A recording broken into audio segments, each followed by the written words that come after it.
All right, and we're back for another episode of the Lakers Fast Break podcast. It's Gerald Glassford coming right back at you here from Lakers Fast Break, Pop Culture Cosmos, Inside Sports Fantasy Football, and Game Source. We truly appreciate everyone out there listening to all of our shows, and if you can, please give us a 5-star review on Apple Podcasts. Plus, if you can like, share, subscribe, follow, or do anything that you can to support us right here at the Lakers Fast Break, it is sincerely appreciated. Big shout out to Albert G before we go on with our show. Thank you so much for watching us. As always, truly appreciated. It was a valiant effort up in Portland. Anthony Davis, who actually, after, as we said on yesterday's show, sat out after 9 minutes with back spasms, showed some real guts tonight. He said he would go through the pain, and that he did, and he came up with a big performance tonight. 36 points, 12 rebounds, 5 assists, 1 block shot in probably the best performance of the season for him. But unfortunately, it was not the best performance of the season for the Lakers as they fall in the fourth quarter and ultimately the game, 106-101 over against the Portland Trailblazers. Portland Trailblazers came out on top in this one, unfortunately. But a very valiant effort by the Lakers and especially Anthony Davis indeed. V. Garcia is also here. Kuzma should be fined after tonight's performance. Why was he still in the game? Laker Tom, why? And Laker Tom will explain why or explain why not coming up here in a second. But Kuzma is one of the key reasons why we just couldn't get it done tonight is his inconsistency. I know he's had real improvement in his all-around game, but unfortunately it's still the consistency factor coming up again. Great last night, couldn't carry it over into 2 games in a row once again. Very disappointing performance for him because Anthony Davis needed someone to really help him step it up just even a little bit more. Alex Caruso, best game of the year for him, 18 points, 6 rebounds, and 2 assists. Caldwell Pope, 17 points, did okay for him. Nobody else really stood out. Drummond, Gasol, disappointing. Wes Matthews looked fatigued after he played a lot of minutes yesterday after not playing a lot over the course of the past few games. Ben McLemore was, again, with the streaky shooter. He got to be on a hot streak, and today wasn't it with only 6 points. So was Markieff Morris off on his shot as well. But Kyle Kuzma could have been the difference, and unfortunately that wasn't the case today. As, again, the Lakers fall to Portland 106-101 and fall to 7th in the Western Conference. And you heard me right. They have fallen to 7th in the Western Conference and are currently in the play-in format. And here today to talk about the game, and again, one of the best performances, if not the best, for Anthony Davis of this year. Is a good man indeed. You got to check out what he's doing today at Lakerholics.com. It is Laker Tom. And V. Garcia said it so well. Kuzma has so much potential talent, but his inconsistency and the fact that he's so streaky is making him the modern-day J.R. Smith. That's one way to say it, V. That's one way to say it. I can't agree with you more on that. But as you said, first off, V, Laker Tom is here now. So Laker Tom, why, Laker Tom? Why? Why was Kuzma playing? Yes. Because he's not afraid to shoot. And they didn't really have any other options that were playing well. No, that's another thing. It was a strange game in many ways because we saw a lot of good things from Anthony Davis, hitting the floor, getting played rough, struggling a little bit with his shot at times, but coming through and playing well. Ironically, he had a -11, the worst plus-minus on the team. And then the second worst plus-minus on the team was Caruso, who I thought had one of his best shooting games. I swear to God, the guy cannot pass the ball worth anything. I mean, how many turnovers? He almost turned the ball over like 4 times. And basically, it was just horrible passing. But he only ended up with one on the – well, he only ended up with one, but I get what you mean. There were 3 specific instances where he threw passes that should have been intercepted, and we were just fortunate that they weren't. He's just not a playmaker, and that's not taking anything away from Alex's game, but his defense was horrible tonight. That's why he had such a negative net rating. His defense was terrible. The only positive out of the game was Andre Drummond showed again why he's not the answer for the Lakers at the center position. And Marc Gasol, unfortunately, is not the answer 23 minutes in the game because he was tired at the end of the game and had basically run out of gas. I would have liked to seen a little of Harrell at some point in there, just simply rather than running Gasol into the ground at the end. They played a little bit of time with AD at the 5, a few minutes of that.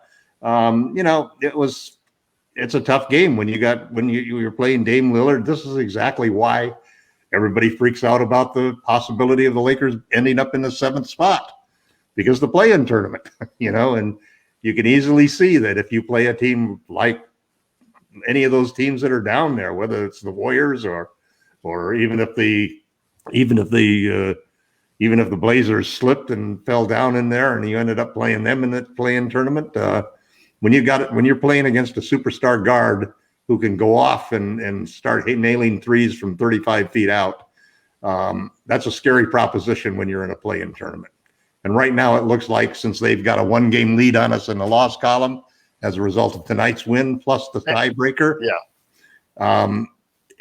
They do have 3 tough games at the end. It just depends whether or not when you get down to those last 3 games that they have as to whether those teams are still involved in competitive situations. But a tough game to lose. I was happy to see them come back and play well at times. I thought Gasol played very well until the last time he put him in there after Drummond fouled out finally. But man, Drummond has just been such a disappointment. The guy has some talent, but my God, it just doesn't seem to be. At least we haven't had enough time for him to get it out, and he's had no time with LeBron, which could probably help a lot. So that's a tough situation, and the Lakers obviously are going by the strategy that, hey, all we want to do is get healthy. We don't really care what seed we are. We don't really care if we have to play into the play-in tournament. All we need is to have LeBron and AD be healthy. So the one thing you can take out of this game is that Anthony Davis is picking up his game. He's starting to get his legs underneath him. He hit 2 out of 3 from deep. Made some clutch block at the end of the game. Clutch offensive rebounds at the start of the game. Made most of his free throws tonight.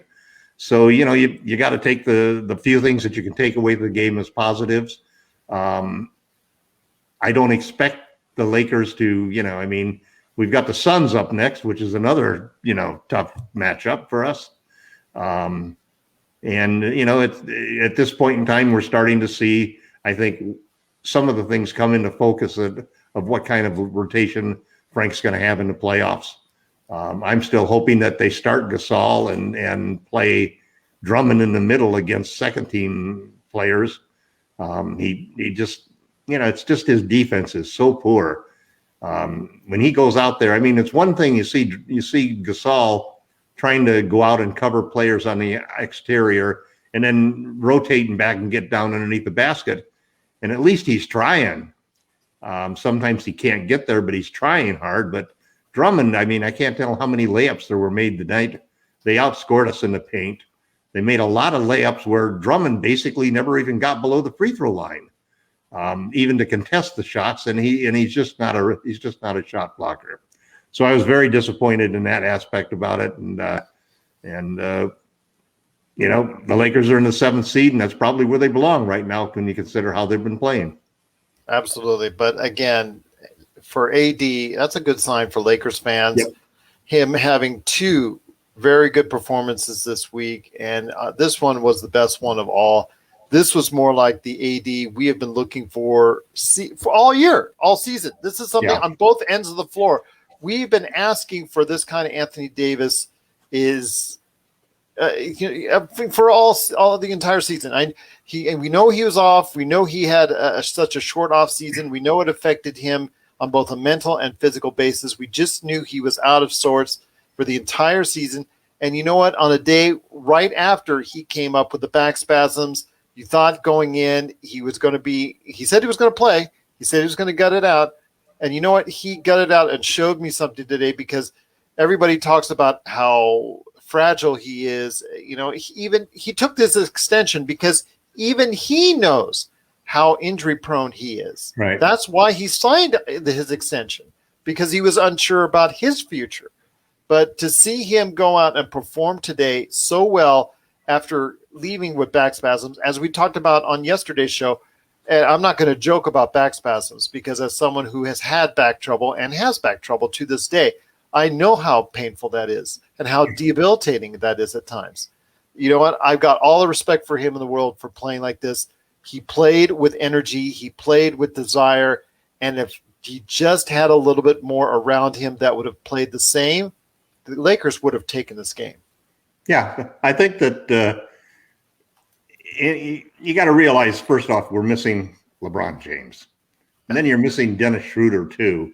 THT. You're missing THT. So you're missing basically your point forward, if you will, in LeBron, and the two guys who play lead guard, the 2 point guards on the team.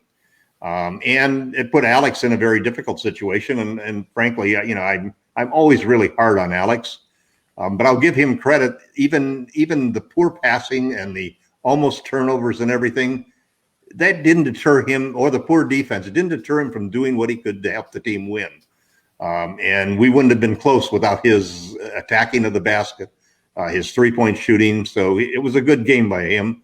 And, you know, we just needed somebody else to come along in the train, whether it was obviously Kyle Kuzma would have been the logical person, you know, and it's just one of those days where his shot didn't fall. You know, it was a frustrating game because we just came close. And a lot of it comes to the turnovers. You know, in the second and third quarters, we had 0 turnovers after the 8 in the first quarter. And then we start off the fourth quarter with 2 turnovers right off of the bat that put us down, you know, 7, 8 points. And we struggle through it, have 6 more turnovers in the fourth quarter, not taking care of the ball. And a lot of that is just losing all of our playmakers and ball handlers. But injuries are part of the game, and we still have to battle through that same situation. Nobody knows why LeBron has really missed the last couple of games. Is it he just wanted more time off? Is it some personal issue? Is it COVID? You don't know. You can, with the way that they treat this information on the players and so forth. And same thing, you don't know if Dennis has got COVID, and if Dennis has COVID, I think he's eligible to come back maybe for the last game before we start the playoffs. And that's something I want to ask you real quick. V. Garcia interjected in. First off, I wanted to go ahead and touch on what V said first, and that Drummond just needs to realize that this team is not based around him like the Cavs was. He's basically a better, bigger version of Harrell. Get big, get dirty, grab boards, clean up better than anybody else can. He seems lost right now, and that's one way of saying it. But again, he's got flaws in his game that really stands out in the Lakers' offensive and defensive schemes. I think that's part of the issue as well. It's just he has some attributes. It's more of a bad fit than It's not like, listen, I give Dre credit because he has basically bought into trying to play the way that Frank Vogel and the Lakers want him to play. He's not going down there and taking crazy shots, trying to put up big numbers and so forth.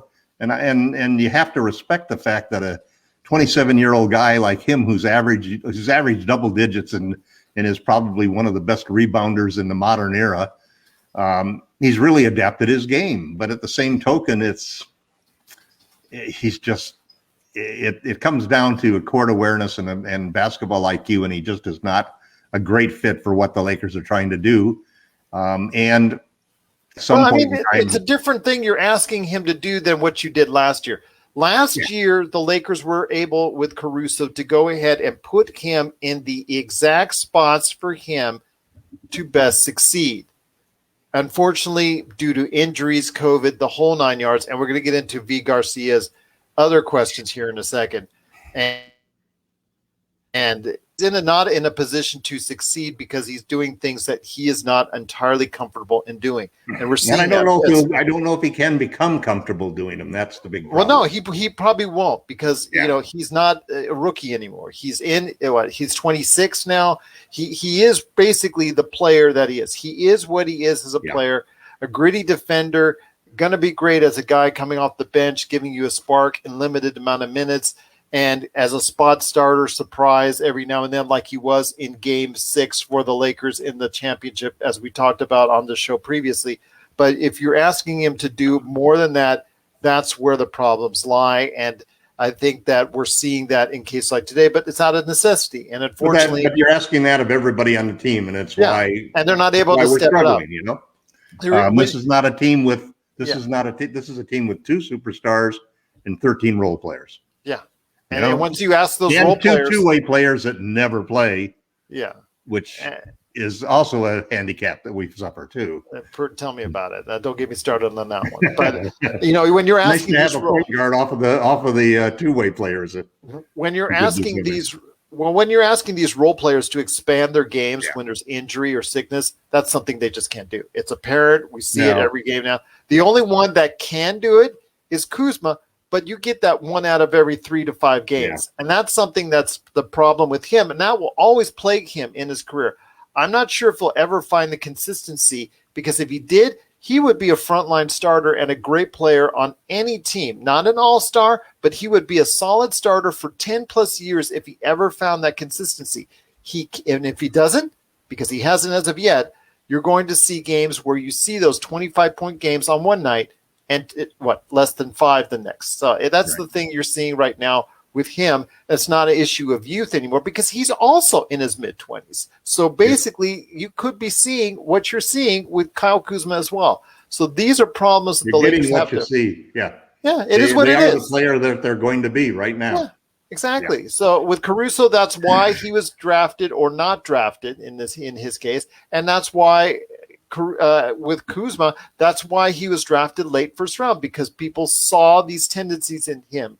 As far as I don't think they saw that he would be that much of a contributor, but he can if he wants to go ahead and think so well of himself as he's claimed over the past couple of years, when he got a little bit big in the head as far as how he thought his game would develop, and he was being thought of on the USA team and things of that nature before he got hurt the first time that summer, and all those things. When you started hearing and reading into the hype, this consistency, that's the problem. If he ever finds it, he's going to be a very solid starter for 10 years in this league. And if he isn't, it's going to be a role player. And he's going to be a role player that's going to have those big games, and then you're going to have 3 or 4 small ones, and that's just it. But I wanted to go ahead and touch on something that V. Garcia also said, and that's something we haven't really talked about on this show, is what you touched upon, and that's I don't know if it's a controversy, but again, what's LeBron been doing? Because he's not been, front line out there in center, supporting the team in the past couple of games. I know Frank Vogel kind of and didn't really address it in a news conference. He tried to avoid it. He had a carefully worded statement in regards to LeBron's just doing LeBron things. I mean, that leads a lot more to speculation of what's going on. Does he have, like you said, is it injury? Is it COVID related? Is it personal? And then you got the news that leaked out of what Dennis Schroeder had said, who's now in health and safety protocol, with the fact that he said that he and LeBron are the only 2 on the team not vaccinated, where LeBron said it was a family choice. You could, and we always said on this show, you could read in from there what that would be. Mm-hmm. But he said that those 2 are not vaccinated. And with the possibility that Schroeder might return, I mean, that's something that could be good news before the end of the season. But if it's COVID that he had, which seemingly is the case because he's been out for so long, that's a problem that could linger on with him for weeks to come. Yeah, we've seen players. The Celtics basically have that same situation where they've got a key player who got COVID and still says it's bothering the hell out of him, and it's affecting his game. I think the one positive thing is that I don't know what's going on with LeBron. Maybe it's a family problem or some other type of issue, but at least we know that Frank said very clearly it's not a medical problem, so he doesn't have COVID, even though he's not vaccinated. So that's a good sign, and Woj seems to feel that he'll play 3 or 4 games, maybe not the back-to-backs. But the Lakers have basically already adopted their strategy, and they adopted it before this game, before the Clippers game, which was basically we're gonna count on getting healthy first, because if we're not healthy, it doesn't matter what our seed is. We don't have a chance if we're not healthy, and if we're healthy, then it doesn't really matter what the seed is, because we can still come through and win a championship, starting from wherever we have to start. Well, V. Garcia is saying that the sad part, Gerald, is that he might not even have COVID, but just exposed to someone, which is true. There have been individuals that have been exposed to someone who has tested I think positive. Frank wouldn't have said But no, we're talking about that would Schroeder. fall into a medical category, I think, because with you have a Schroeder, potential with LeBron, it has to be official, because there's nothing been official say that he's in health and safety protocol. So it can't be officially something that's health related. Yeah, With that's what I think. With Schroeder, if he's out 10 to 14 days, it usually means he has it, or he's, like V. Garcia said, he's been in close contact. But even if he's been in close contact, if he's testing negative after 3 to 5 days in a row of negative tests, I think he's able to be eligible to come back. But something's going on there that more than meets the eye in regards to that. So I don't know. And we're getting all of these injuries. Yeah. I mean, Caruso basically he's got a bad foot, which probably he was slated as possibly not playing. Yeah, 3 to 5 days, right? Vita Garcia said, and we're missing 2 starters and THT from the rotation. So it's tough. You just have to realize that last year we had a situation where every time we had a big thing to happen, a big decision to happen, a player getting healthy, a player coming through, LeBron and AD having career playoff shooting performances from 3-point and from deep twos. It's one of those things where everything went right last year. And that's why we romped through and weren't really threatened in any of the series. This year, we've already seen it's almost like the opposite. It's almost like everything that can go wrong has gone wrong. And we're still hanging on by a thread. And the thread that we're hanging on is that we may have the best 2 players in the league. And if they're healthy, then you can't write us off, But by the same token, you can't be as confident as you were last year that we're going to be able to pull everything together and get our mojo together, and all of the cooperating players are going to come through. Gasol is going to come through and give us what Rondo did last year, because we don't have anybody else who can do that. So we've become a long shot. If you want to choose the field or the Lakers to win the championship, right now you better put your money on the field. Well, the only thing you can say right now is the Lakers, they did something similar, not injury related. They just played awful going in, in the bubble. And then we were predicting doom and gloom there. The only thing now is that's really concerning. Yes, the team is playing lousy, but it's more injury related. And to me, that's a big concern. DP, I want to give him a shout out. At DP, I want to give a shout out to you. Our Lakers team better relax this season. No more back-to-back. Bounce back next season fully healthy. I would normally say that's not a 100% bad idea, DP, but the only thing is LeBron is 36. Don't tell LeBron with the limited time window, even though we think he's a cyborg and might play another 10 years, his window at being an elite player is closing. I mean, even if he's 37, 38, and can still play somewhat like this, he's not going to be able to play 82 games like this at 37, 38. You might get 40, 50 games where he can play at an elite level. Right now, if he's healthy and he's back to LeBron that he was just before he got injured by Solomon Hill, he can play at a level consistently over the course of a series, 2 series, 3 series. And that's something you may not have next year or the next year after with him.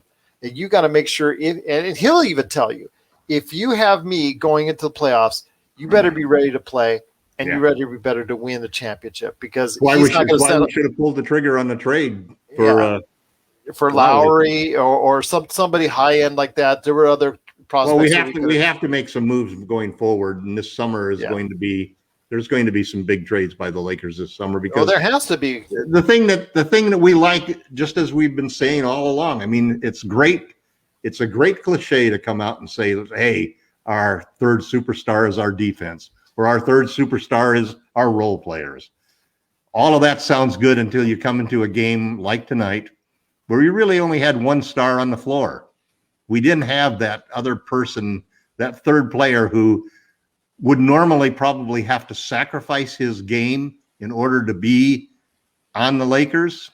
For example, if we got Kyle Lowry, Lowry is not going to get the shots that he gets with the Raptors when he's playing with the Lakers, not when he's playing with LeBron and AD. But that's the kind of player that you need to have another couple of those in the starting lineup. Because if LeBron is not having a great game or AD is not having a great game, you at least have a player that you know can elevate his game and take it to the next level and be a superstar. Even if it's just to draw the defense away, because if Kyle Lowry is sitting out there in the middle of a playoff round, he's done this before. His reputation precedes him. So somebody's going to have to stick on him, which opens up the lane for LeBron and AD. Well, I get it. Would have helped a lot, you know. I mean, I think we played better with Gasol out there and stretching the floor. But he doesn't have enough gas in the gas tank. No, he doesn't have enough gas. He got tired in there. 23 minutes is probably more than he should be playing. In my opinion, he should be starting each half the way that McGee did, and then sitting on the bench the rest of the game and rooting. And let Drummond have his 18 minutes and 19 minutes in the middle of the game. Keep Gasol limited like that, and close with AD. It'll be interesting to see what Frank Vogel. I mean, Frank is getting more and more information on what to make of our center mess. I mean, we got 4 centers. 25% of our roster is filled with guys who play that position that has become devalued and underappreciated in the league, to the extent that they don't even give a position for center in the All-Star voting. You know, and what it comes down to is that we've added all of these pieces. We've got these 4 centers, but the only one who really is a true starting center, a quality player at that position, is Anthony Davis, who doesn't want to play the position and whom the Lakers don't want to play that position. So you got 4 guys, one who doesn't want to play the position, one who can't really fit into our team or hasn't shown it so yet in Drummond, a guy who's way too small at 6'5" to do anything other than to feast on second string centers, and a 36-year-old former defensive player of the year, 2-time defensive player of the year in Marc Gasol, who can stretch the floor but can't play a whole lot of minutes just simply because he's old and over the hill. So we've spent all of this effort and have lined up these people, and we keep going through this rent-a-center process that we've gone through, where you throw in McGee and Howard into the situation, and we've gone through 5 different centers now in the last 2 years, none of whom are the center of the future for the team, none of whom really complement Anthony Davis well, none of whom can protect the rim and defend on the perimeter the way that Frank wants them to defend. And yet we've dedicated 25% of our personnel trying to fill that hole. And if there's been a miscalculation by the Lakers, you know, I mean, one of the most frustrating things for me was watching the Clippers game and watching DeMarcus Cousins and Rajon Rondo, 2 guys who were on our team last year, destroying us.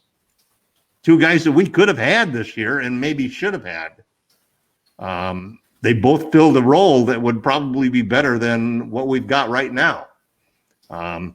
So, you know, it's easy to look in the rearview mirror and criticize the moves that Rob Pelinka made. And I think at various points in the year, I've been very supportive of the moves that Rob made, even though I may have soured on some of them at this point in time. But there's going to be changes this summer. Win or lose, there will be changes this summer. And primarily they're related to the fact that you just talked about, Gerald, that LeBron's window is closing fast. Yeah. No matter how much of a cyborg you think he is, losing this year is going to put tremendous pressure on the Lakers to be all in to win next year.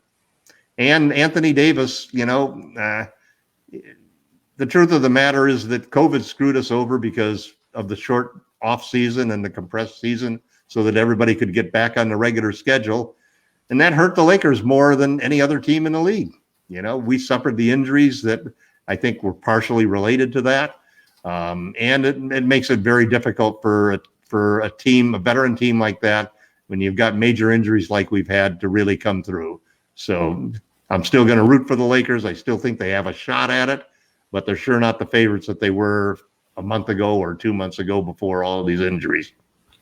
And, you see with what the Clippers did with Rajon Rondo, as DP pointed out. I mean, Rondo keeping him would have been, an okay move as well, although with even regular season Rondo, just as an additional playmaker, even though you and I... We're not even in the playoffs, and he can like playoff Rondo. Yeah, exactly, because he sees a sense of urgency already with that team. So, and with Serge Ibaka, I know at that time it was a question, or should we get Ibaka or should we get Harrell?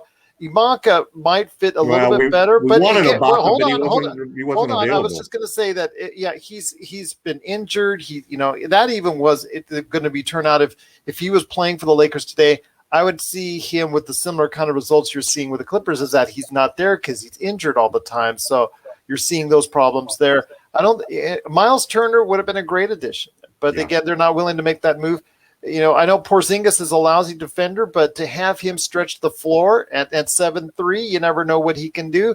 That might have been an option because Dallas seems intent on getting rid of him at some point because he's always injured. But again, that's another issue with him. So, there's just not a whole lot of options out there, and you're trying to put those patchwork Band-Aid each and every year. It worked one year, and I think you should have kept Howard if with anybody, because at least he makes Jokic's life miserable.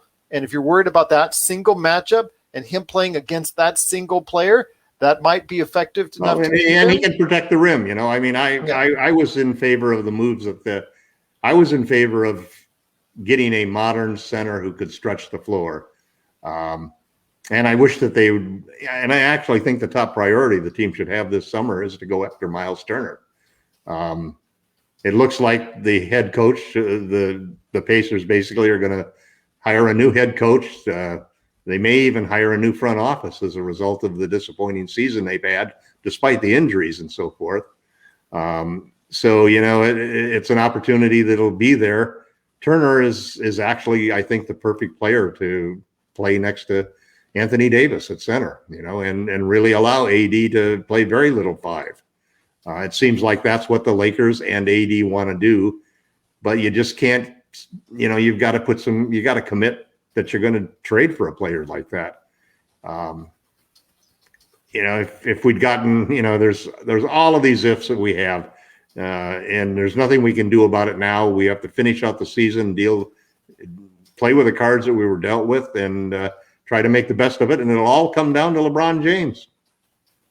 Yeah, if LeBron James can recover 100% and be the player that we know he's capable of, even at 36 years old, the Lakers are a tough out.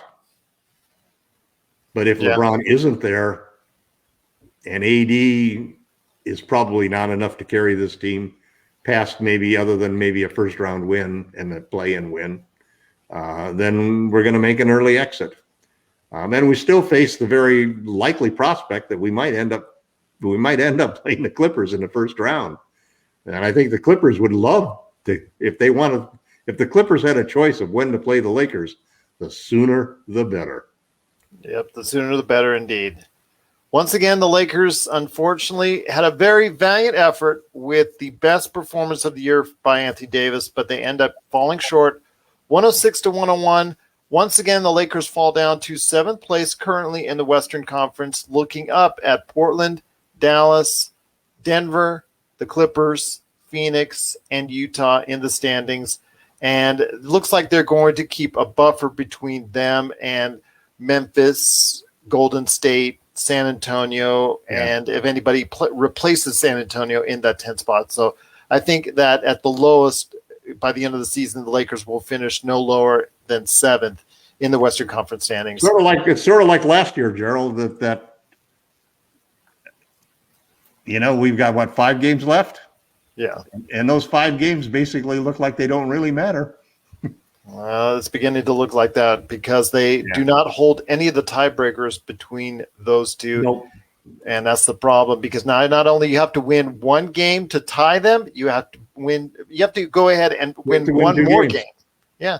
So you have to literally leapfrog each of those teams in order to go ahead and advance into that slot. So it does not look good right now for the Lakers in capturing either the 5th or 6th slot in the Western Conference, something that we were very afraid that would happen weeks ago, and it unfortunately has come to pass. So yeah, but I think that what right now it looks like it'll be the Grizzlies, I guess. Yeah, in a play-in game. Well, you never know with a nice burst. Unless the Warriors get hot. Yeah, I wouldn't want to play Steph in a play-in game. No, either as the 9th and 10th team or the 7th or the 8th team.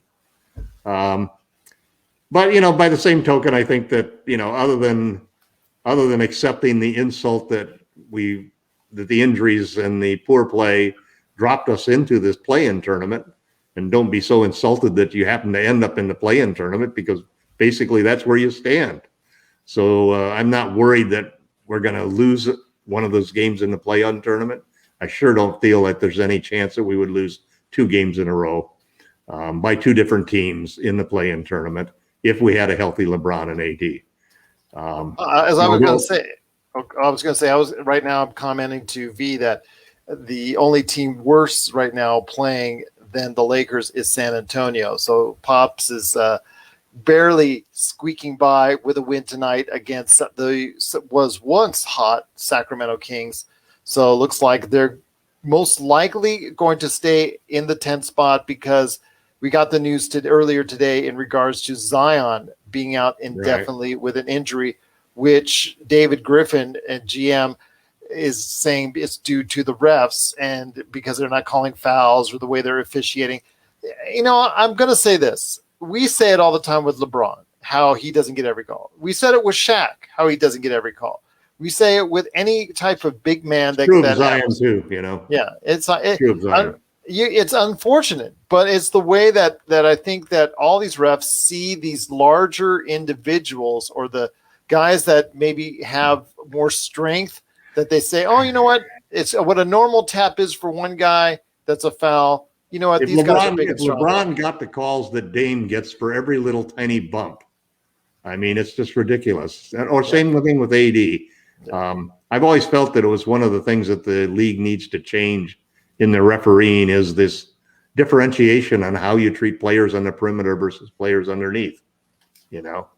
It's very unfair, especially for any bigs that attack the rim and go in there the way that Zion does or LeBron does, or that Shaq did. I understand how difficult it would be to, for example, to be a referee and not call a foul every single time Shaq had the ball down in the low post. But by the same token, it really affects the game. I thought there were several instances tonight where AD should have got an and one, when he got a lot of contact when he's going to the basket. It's every star, man. It's every big. It's every big because the guards, the Hardens, the Hardens, the Lillards. Oh yeah, Harden gets a lot of calls. Yeah, I give you that.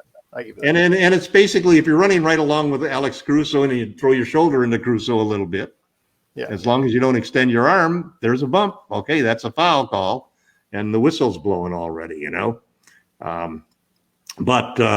Hey, Dame can shoot those 30-footers, man, and when he makes those are devastating shots to go in. And the guards really know how to work the refs. You can see it where someone like for instance, V saw it with Dame really getting Caruso on those quirky veteran fouls. You see Chris Paul do it all the time, especially with younger players.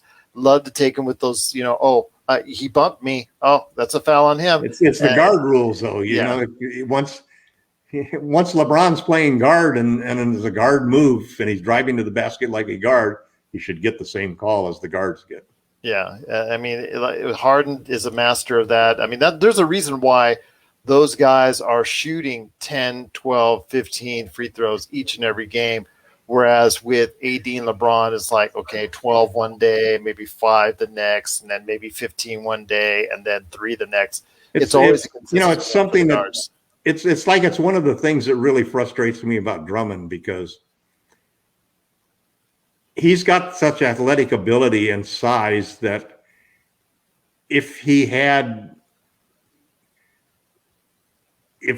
a whole season, if we had him for a whole season and he could play with LeBron and he could learn from Phil Handy and, on how to draw fouls and how to get his shoulder ahead of people and then jump into them. And he just doesn't seem to understand how you draw a foul in a game, Well, and that is an art. It's truly a skill and an art that you got to learn how to do. Maybe what's like what we talked about with Caruso and Kuzma. He is what he is. Yeah. Yeah. Because he's 28. So he's at his peak right now. Right. Well, I'll tell you what, my friend, it's been great talking as always. But before we head on out, wanted to go ahead and mention that hopefully we will have L-Rob here for Sunday night, because Sunday night the Phoenix Suns come into town for LA, everyone out there in LA. They will be playing against the Lakers at home. It's another big game for the team. If there's any chance for us to go ahead and move back into 6th or 5th, it has to start on Sunday against Phoenix, and we'll be here for that game. Hopefully, L-Rob will be here with us. I know Jamie Sweet will not be here with us because he is out and about. I think he's camping somewhere on the West Coast. But it's so funny because he tells me that, hey, Gerald, I'm not going to be here. I'm sorry I can't make it in for the next few games. I'm going to be out. We hope you guys have fun, enjoy. And then his next message was, love you too, Pootie. Have fun. Do you think he was talking about me? Might be. I didn't know my nickname at Lakerholics.com was Pootie. All right. But need I digress there. Laker Tom, you've got a lot of stuff going on at Lakerholics.com, including some great articles coming up. Again, you have to not be too upset at the Lakers' performance tonight because of the guts that AD showed tonight. And this could be a precursor for the future if LeBron is somewhat healthy going into the playoffs as well. Yeah, I think that there's a lot of things to be positive still about the Lakers, and they still have held up their defensive rating. It's gotten a little bit crazy, and we haven't been playing that level of defense. And in the NBA, when you play against guys like Dame, it's very often that great offense can beat great defense. So we'll just have to see how the Lakers hold out. And as I said so many times, it really comes down to how what's LeBron's head going to be like when he comes back, and how quickly can the team find their mojo. I think that they need to start Gasol rather than Drummond. And they may need to split the time in the middle of the game before AD takes over to close games.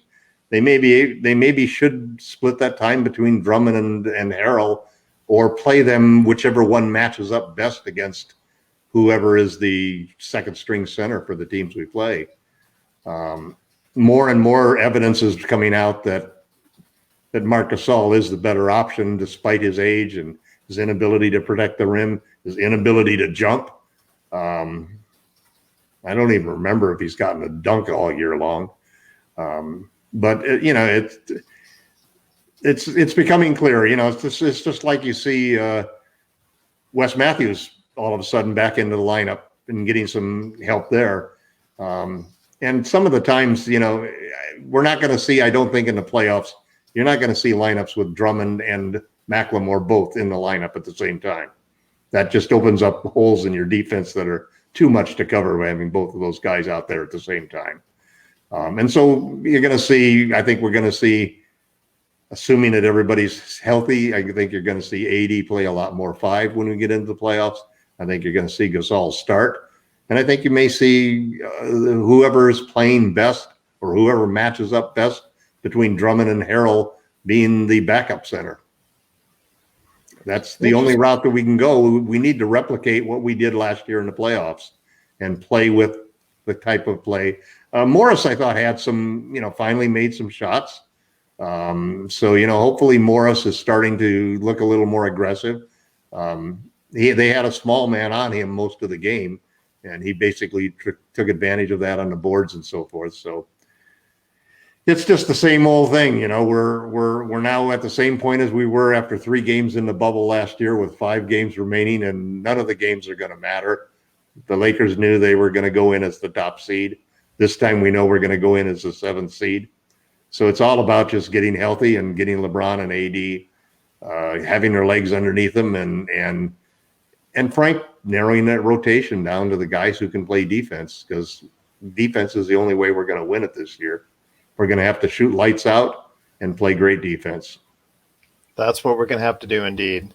But again, it is at Laker Tom on Twitter. Also, as well, if you have any questions for us, Lakers Fast Break on Twitter and LakersFastBreak@yahoo.com. One last thing from V. Garcia. Yes, I did change my name to Gerald Pooty from the Lakers Fast Break, just to let you know, and I probably will again next time we have Jamie confirmed on the show. V. Garcia wants to drop some last knowledge. Again, he thought it was an awesome stream by us, and that's all credit to you, Laker Tom, because you bring it each and every time out. It's truly appreciated. Plus, also want to give a big shout-out to everybody who watched the show. It's just truly incredible out there, DP, and everyone else that got a chance to watch us. But V. Garcia says LeBron is the rejuvenation chamber. Right, he is in the rejuvenation chamber right now. He's ticked off and hearing the chatter. You know he feeds off the talk, and the Lakers will come back strong. I hope so, my friend. I hope so indeed. It is once again Gerald Pooty or Gerald Glassford, however way you like it. It is the Lakers Fast Break, along with my good friend Tom Wong, a.k.a. Laker Tom. Again, if you have any questions for us, at Lakers Fast Break, at Laker Tom, and LakersFastBreak@yahoo.com. Please check out all the other great basketball shows, including hashtag Lakers, where they also talk about the Lakers there as well every now and then. That's also a great show as part of the Hoopheads Podcast Network. And also, if you check out everything that they're doing at Lakerholics.com. Well, once again, we came up a little bit short in the fourth quarter. Anthony Davis with his best game of the year. Not entirely for naught, because again, it's hopefully he can just keep this going, and we're now going to see hopefully the growth and maturity of AD as he gets into the playoffs, so he can take command once again and have another strong playoff performance. That's what we're hoping for. V. Garcia, you have a great night, and everyone else that watched and listened, we truly want to thank you for doing so. It is the Lakers once again falling short tonight in Portland, 106-101. They're currently in 7th place in the Western Conference, but we will be back on Sunday after the game against Phoenix, that you will check us out right here, hopefully right here, at the Lakers Fast Break Podcast.